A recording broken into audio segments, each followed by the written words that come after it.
Mundial de Fútbol Femenino de Francia, en las tribunas se reflejaban algunas consignas de reivindicación política, por ejemplo. El tema del aborto en Argentina, estuvo Argentina participando. Sí. El tema, del equal pay, ¿no? Del salario equitativo entre futbolistas mujeres y hombres. Si el periodista no tiene un mínimo de información de qué está sucediendo en esos países o cuáles son las reivindicaciones con las que llegan estas selecciones de mujeres a jugar el Mundial es solo pasarse la pelota. Y no es cierto que el fútbol es eso. De hecho, en Uruguay, que tenemos imagínate, una historia desde el inicio, ¿no? Del clubismo, de la influencia de los ingleses en Uruguay, de aquello que nos legaron, ¿no? El fútbol como práctica y como práctica de ocio, luego como profesional. ¿Vos te vas a creer que el fútbol es solamente patear la pelota? No pasa por ahí, ¿no?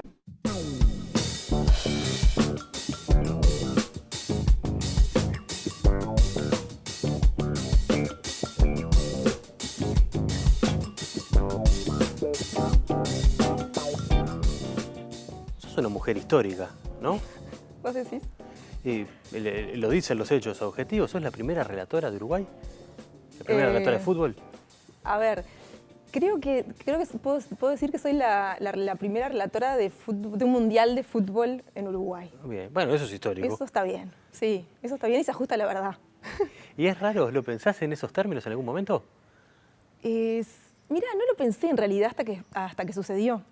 De hecho, revisé un poco la función, ¿no? Bueno, que otra mujer había estado en este rol en otros lados, y me enteraba que una inglesa de la BBC de Londres fue la primera mujer que relató un partido del Mundial de Rusia en el 2018. ¿Del Mundial masculino? Sí, masculino, pero un Mundial, porque en realidad tampoco había relatos de Mundial. Y me sorprendió, porque no llama la atención que haya sido el año pasado. O sea, claro. Es un poco raro, ¿no? Demasiado adelantado, demasiado tarde en la historia. Claro, demasiado tarde en la historia para tener tantas mujeres capacitadas en el deporte o en el periodismo deportivo como para que esto sucediera ayer, digamos, ¿no? Y bueno, cuando me tocó a mí no entendía, no tenía muy claro bien qué iba a ir a buscar en ese rol, pero sí ya venía trabajando en radio. Como hace tiempo, sí. Hace tiempo, y en relato, y comentando partidos, y escribiendo sobre fútbol femenino hace tiempo. Así que lo tomé como un desafío y una especie de aventura ahí en la que me embarqué. Che, y yo me preguntaba si es cierto que hay una sensibilidad diferente para mirar el fútbol de parte de una mujer y para narrarlo también. Pues también me imagino que va a ser muy difícil escapar de la influencia de todos relatores varones, ¿no? Entonces, ¿es cierto que hay una sensibilidad diferente de parte de una mujer para ver fútbol o para contarlo? ¿O no es un mito, digamos? Sí, yo creo ahí que en realidad hay algo como de la mirada, de la construcción mismo de cuando ejerces el periodismo. No me parece que esté separado dedicarse al deporte que a otro tipo de periodismo, ¿no? Si uno tiene en cuenta, por ejemplo, no sé, la presencia de las mujeres en los medios, no hace tanto tampoco que fue una mujer la primera vez que abrió un informativo. Por ejemplo. O sea, por eso hay como roles que uno a veces los tiene como asumidos, pero en realidad no se da cuenta que en realidad es algo bastante novedoso que haya mujeres, por ejemplo, conduciendo un informativo, abriendo un informativo o cerrando un informativo. Sí, y no solo cuando el hombre está de licencia. Claro, no haciendo una suplencia. Exactamente, por eso, bueno, algunos casos en Uruguay, tenemos varios casos, donde se turnan, por ejemplo, los conductores del informativo. Eso no es menor, eso habla también de como un posicionamiento de las mujeres en los medios, ¿no? Y en este caso, en el deporte, lo que sucede es que, bueno, es un mundo masculinizado, obviamente muy machista también. Entonces el acceso es muy poco, ¿no? Somos pocas las mujeres que podemos acceder, no las que estamos creo que ni preparadas ni con ganas de acceder a contar el deporte. Y ahí creo que cuando llegamos, por lo menos mi intención es imprimirle una mirada desde mi especialidad, ¿no? Que yo estoy formada en periodismo, y también como con esa intención de que otras mujeres también puedan ir sumándose y dejar también algunos espacios para generar que otras mujeres también puedan dedicarse a esto de algún modo, porque algunas ni se lo piensan, porque claro, uno no tiene referentes, uno mira los medios de repente y ve que la mujer no está tan representada o no está tan difundida, ¿no? Las actividades que ejerce, en este caso en el fútbol femenino, por ejemplo, al no ser en Uruguay profesional, sucede que tiene mucho menos pantalla, que a veces cuando se dan los partidos se da como algo que bueno, no es del todo profesional, entonces vamos a hacerlo con algunas herramientas que no son del todo profesionales, ¿no? Que no están, digamos, como esas que no están a disposición cuando juegan los hombres. Y eso a mí me da un poco de malestar. Entonces yo trato de ocupar ese lugar como con las mismas herramientas que traigo para ejercer cualquier otro tipo de periodismo, que de hecho yo empecé haciendo periodismo en el diario, y sobre sociedad, sobre cuestiones de salud, sobre cuestiones de educación, otras cosas, y bueno, me fui metiendo. Y un día despuntaste el vicio del deporte. Sí. Y en algún momento trataron la otra vuelta hablábamos con Diana Brasinskas y ella decía, cuando iba a empezar y me iban a mandar a hacer una cancha o algo, no, había periodistas más veteranos que saltaban y decían, te van a decir cualquier cosa, vos no podés ir. ¿Te encontraste con personas que de repente con la mejor intención de defenderte te estaban limitando por todos lados? Sí, yo creo que lo que limita mucho es eso que te decía, primero el lugar político, ¿no? El acceso a las mujeres se limita, porque aparte hay muchos hombres que no se quieren correr tampoco esos lugares. Claro, porque ustedes no saben la ley del offside, no tienen derecho a estar donde estamos no, nosotros. Bueno, también, sí. De hecho, a mí se me han caído varios ídolos porque hacen ¿Por ese tipo de comentarios? este chiste, le hacemos la prueba a la mujer. Pero bueno, nosotros las mujeres en realidad creo que tenemos por lo menos una trayectoria larga, una historia larga de tener que demostrar, por más allá que tengamos muchas credenciales, o en este caso títulos académicos, uno tiene que siempre demostrar como una otra cosa, ¿no? Que le tiene que imprimir. ¿Te fastidia eso? Ay, bueno, es un poco incómodo, y en realidad a mí me hace por lo menos tener esa posición de poder visibilizarlo cuando tengo la oportunidad, como en este caso que me estás dando vos, decir que bueno, que no solo que es incómodo, sino que en realidad es algo para decir, pero a su vez es algo para demostrar cuando uno está, ¿no? Yo trato de no repetir algunas cosas que me incomodan, por ejemplo, del periodismo deportivo. Cuando vos me decías lo de la narración, si es algo distinto, si hay una mirada distinta. En realidad, mi mirada es de respeto. Yo jamás en una transmisión me preocupo por reírme ni del físico, ni de jugadoras, ni de jugadores, ni de si hacen algún desempeño un poco desafortunado. No me comporto como un hincha haciendo periodismo, aunque soy hincha. ¿No te ensañás? No, pero en realidad porque creo que si bien a veces a uno se le escapa y uno puede tomarlo como una equivocación eso, porque el periodista también puede equivocarse, me parece interesante como no imprimirle ese discurso fácil y que no aporta demasiado a la hora de narrar el deporte, ¿no? ¿Por qué te parece que has ejercido no solo el periodismo deportivo? Por eso te lo pregunto, ¿no?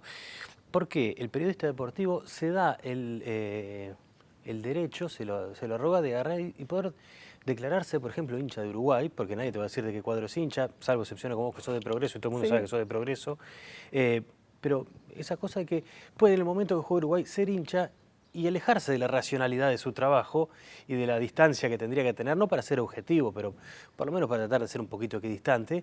¿Y por qué se lo permite? Porque no escuchamos, yo no me imagino a Emiliano Cotelo empezando el programa diciendo, bueno, acá esto lo tenemos que arreglar entre todos.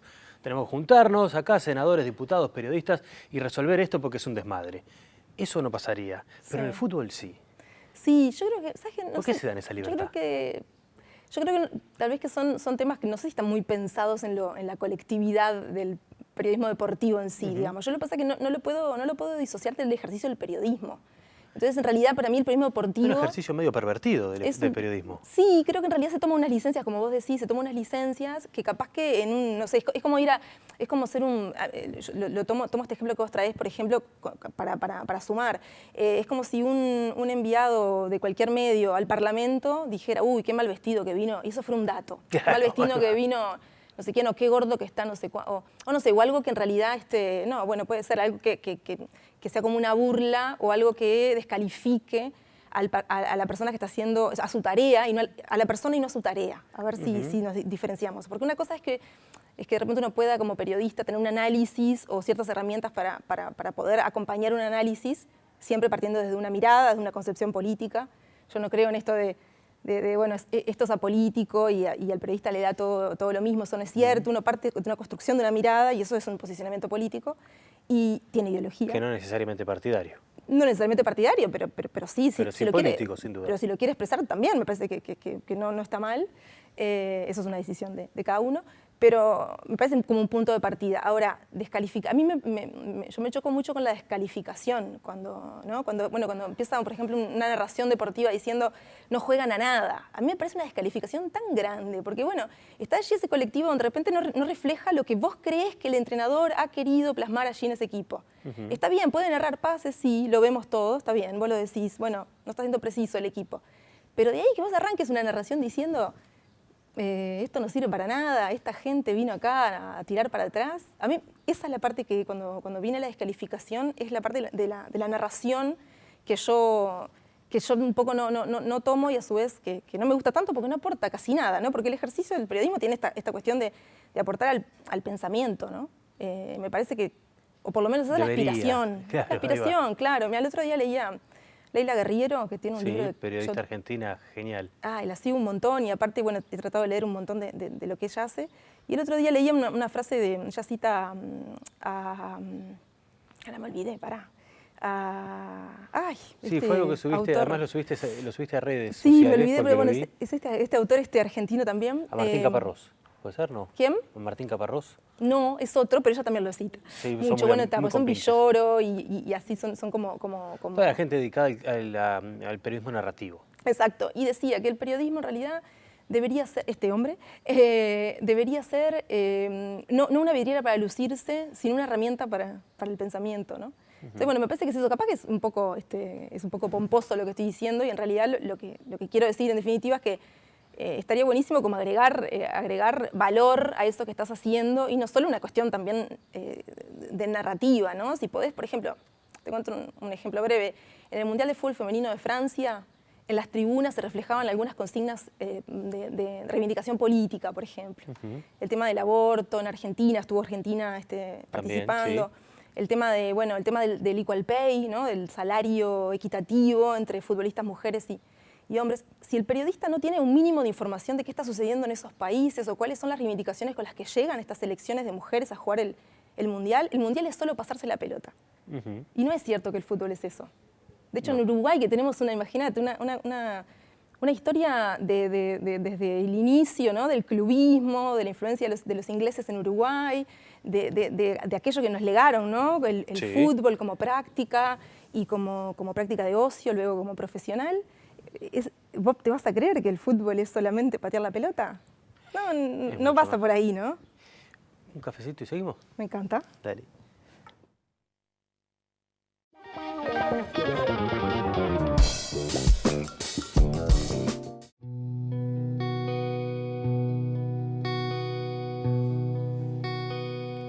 ¿Cómo es aprender a andar en bicicleta en la Ruta 1?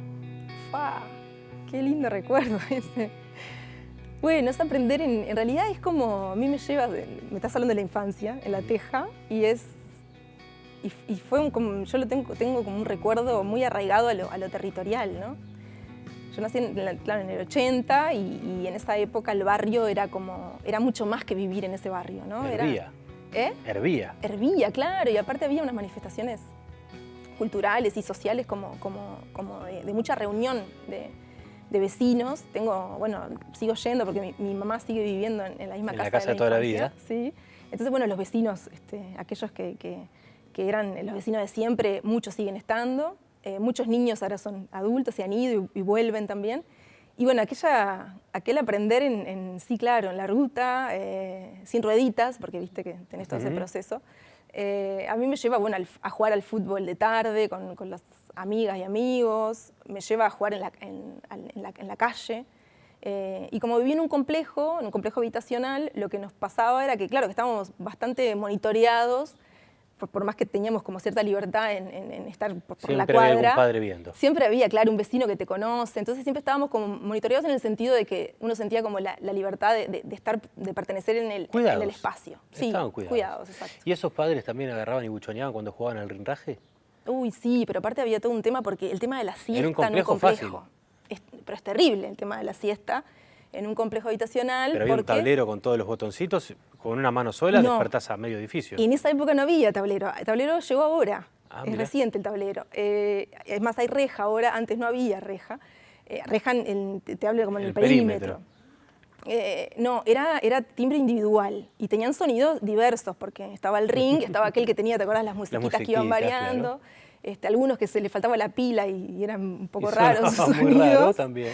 Pero sí, ahí teníamos problemas porque siempre te veían y siempre sabían quién había tocado. Éramos unos cuantos que nos arrimábamos a la puerta, pero siempre alguien, viste, sabía quién había ¿Cuál era la mano accionado, que mecía la cuna? Che, ¿por qué la gente de La Teja le tiene tanto cariño y tanto orgullo? Hay otro, no sé, debe ser el barrio que más reivindica su pertenencia. No digo que otros no lo sientan, pero que a voz en cuello lo estén proclamando, pocos como el tejano. Sí, yo creo que tiene que ver con esto que te decía, que hubo como una intención, hubo y hay como una intención de pertenecer, ¿no? Y eso tiene que ver con la solidaridad con el vecino. Cuando digo esto no lo digo como un eslogan o como un hashtag que uno puede usar, sino cuestiones concretas. Yo recuerdo, por ejemplo, en mi barrio, en momentos críticos de Uruguay, muchos comedores que se abrían con manos solidarias, con personas, populares. Con vecinos que mis padres, por ejemplo, eran trabajadores solidarios de muchas causas. Había, bueno, me acuerdo hasta policlínicas cuando la Intendencia no tenía esta red y de hecho el gobierno tampoco. Entonces se generaban como cuestiones muy barriales. Y después estaba lo cultural también, ¿no? Lo netamente cultural, que era, bueno, el club del barrio, el arbolito de los carnavales de niña. Y bueno, aquel movimiento de personas que hacía que uno se sintiera como parte, ¿no? Que esa descentralización, digamos, de Montevideo no fuera a llevar espectáculos del centro a la periferia, sino que se generaran movimientos y cuestiones para verse en el barrio, ¿no? Bueno, era la periferia que mandaba para el centro, porque en esas épocas que estás hablando, Diablos Verdes, La Reina, como murgas de muchísima convocatoria, por ejemplo, que venían y estaban definiendo los concursos de carnaval. Totalmente, sí. Y eso también da orgullo. Sí, claro, por eso te decía, y progreso, ¿no? Como el cuadro, el barrio, había como creo que muchas instituciones que tenían el carácter también yo te diría, no es cooperativo, pero sí es como de apertura, que acogían un montón de personas que iban a dar una mano y que tenían ganas como también, y veían la necesidad, ¿no? También en parte, de colaborar con otro que estaba pasando un poco peor, digamos, ¿no? También en esos momentos creo que se dio como por lo menos es mi experiencia desde el 80 para acá, ¿no? Que se da como esa cuestión que nos conocíamos, que éramos todos vecinos con esas ganas de que el barrio fuera un lugar ameno para vivir y al mismo tiempo que sea con el otro, ¿no? Eso está bueno. ¿Y eso de ser hincha de Progreso viene de tu padre o de esta pertenencia e integración con los amigos del barrio? Sí, eso viene porque mis padres eran de Colón, hinchas de Olimpia y así. Olimpia de básquetbol. Del barrio Colón. Del barrio Colón. Ellos se conocieron ahí cuando eran chicos y bueno, y postularon para una vivienda del banco hipotecario. Y salió esta, de la Teja. Claro. Entonces, cuando se mudaron, que yo estaba ahí recién nacida, cuando se mudan para ahí, en el 80, se adoptan, digamos, como, bueno, este es nuestro barrio, vamos a pertenecer. Y su ideal fue, bueno, vamos a construir nuestra familia acá. Y ahí fue que empezaron mis dos padres, en realidad, a esto que te digo, a vincularse con los vecinos, con esta red barrial, muy movilizada y como muy conectada con la pertenencia. Y bueno, ahí empezamos todos como un paseo de fin de semana, de ir al Paladino, que nos quedaba a 5 o 6 cuadras, caminando. La escuela a 2 cuadras, yo fui al Liceo 38 también a 6 cuadras de mi ex casa. Y bueno, y todo eso empezó como una vida, ¿no? Una nueva vida para mis padres, pero bueno, como para esta familia nueva que éramos, y empezamos ahí como a conectarnos con lo barrial.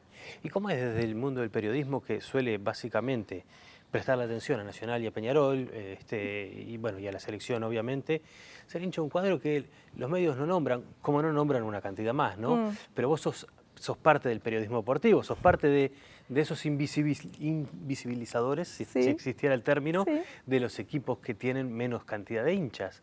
¿Te genera una tensión, un compromiso de decir tengo que reivindicar a los otros? ¿Te da lo mismo decir solo la regla de juego? No, nunca me da lo mismo, Álvaro. Sí, lo que trato de hacer es hacer lo que creo que hay que hacer, que es hablar de todos los equipos. Claro, claramente a mí me pasa que trabajando en Radio Uruguay, en el Deportivo Uruguay, en el programa de radio que yo trabajé todos estos años, que fueron 11 años, primero que era un medio público, que me sentía como mucha responsabilidad, ¿no? Estar trabajando en ese medio, y como era un medio público, yo creo que teníamos la obligación de pensar en Uruguay como en un Uruguay, como en un país, ¿no? Todo bien con Nacional y Peñarol, que históricamente tienen esta rivalidad hace muchísimo y son los equipos grandes. Pero al mismo tiempo también sucede que hay fútbol en el interior. También sucede que hay fútbol de mujeres que no se nombra. Que hay ligas de barrio, ligas regionales. De barrio, exacto, fútbol universitario. Hay otros deportes que no son fútbol. Hay un montón de gente haciendo cosas que están muy buenas. Entonces, bueno, ¿por qué no también sentir la obligación de, bueno, vamos a responder por todos estos uruguayos que también y uruguayas que están haciendo este deporte? Entonces ahí nosotros nos propusimos ir a todas las fechas. Entonces empezamos a hacer lo que le llamamos bonus track, que era un segmento del programa donde cubríamos la fecha del campeonato Y también, bueno, cubrimos el interior, el fútbol en interior. Entonces iba un compañero a cada cancha, siempre se ir a las canchas en realidad, a bueno, conseguir las alineaciones, a dar quiénes eran los protagonistas de todos los partidos, todas las tardes del campeonato. Entonces vos tenías un breve relato de cómo iba cada partido, o sea, una especie de carrusel, ¿no? En cada cancha, y de hecho, digo, sigue sucediendo, yo no estoy más en el programa, pero eso sigue sucediendo. Y la idea era no darle la audición, por ejemplo, hoy juega Peñarol, entonces vamos a transmitir a Peñarol fijo y luego hacemos Y toquecito la de 30 consulta. segundos de las otras canchas. Claro, no era así, era vamos a todos los partidos y tenemos el mismo minutaje, digamos, la misma cantidad de minutos de relato de cada partido. Si juega Danubio, si juega lo que fuera, o sea, Defensor, no importaba, ¿no? ¿Qué es el filósofo ignorante? Ay, bueno. Suena al mejor filósofo posible, ese que se cuestiona todo. Sí. Filósofo ignorante es una locura que se nos ocurrió con unos amigos, con Marcelo Fernández Pavlovich, que es docente de filosofía, con Martín Rodríguez Lista, que es un compañero de la radio. Se nos ocurrió hacer un micro, digamos, un programa sobre temas filosóficos y la vida cotidiana. O sea, tratar de mezclar esa cuestión tan a veces tan dura que a uno le parece tan teórica, la filosofía. Y bueno, y hablamos de cosas como, por ejemplo, la libertad, qué es el republicanismo, qué es la democracia. O sea, nos tomamos como esa licencia de poder charlar. Marcelo trae esta parte obviamente más teórica y conceptual, y luego el resto hacemos como nuestro aporte desde lo cotidiano y desde cosas que nos cuestionamos. Y ahí nos vamos como armando una charla sobre estos temas. Básicamente como esta, digamos. Más o menos, sí. Un placer, de verdad, la visita. Ay, muchas gracias por la invitación. El placer es mío. Bueno, vamos a terminar el café. Dale.